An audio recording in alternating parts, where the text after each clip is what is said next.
রেলগাড়ির কামরায় হঠাৎ দেখা, ভাবিনি সম্ভব হবে কোনোদিন। আগে ওকে বারবার দেখেছি, লাল রঙের শাড়িতে, ডালিম ফুলের মতো রাঙা। আজ পরেছে কালো রেশমের কাপড়, আঁচল তুলেছে মাথায়, দোলন চাপার মতো চিকন গোল মুখখানি ঘিরে। মনে হলো কালো রঙে একটা গভীর দূরত্ব ঘনিয়ে নিয়েছে নিজের চারদিকে, যে দূরত্ব সর্ষে ক্ষেতের শেষ সীমানায় শালবনের নীলাঞ্জন। থমকে গেল আমার সমস্ত মনটা, চেনা লোককে দেখলে অচেনার গাম্ভীর্যে। হঠাৎ খবরের কাগজ ফেলে দিয়ে আমাকে করলে নমস্কার। সমাজ বিধির পথ গেল খুলে, আলাপ করলেম শুরু, কেমন আছো, কেমন চলছে সংসার ইত্যাদি।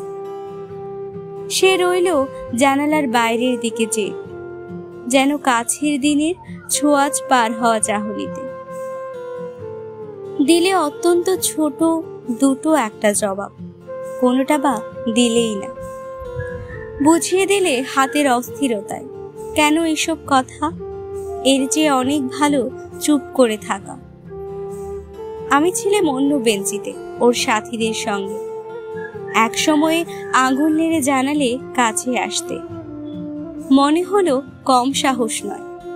বসলুম ওর এক বেঞ্চিতে। গাড়ির আওয়াজের আড়ালে বললে মৃদু স্বরে, কিছু মনে করো না, সময় কোথা সময় নষ্ট করবার।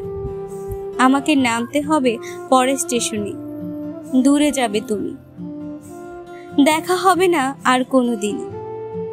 তাই যে প্রশ্নটার জবাব এতকাল থেমে আছে, শুনবো তোমার মুখে, সত্য করে বলবে তো? আমি বললাম, বলবো।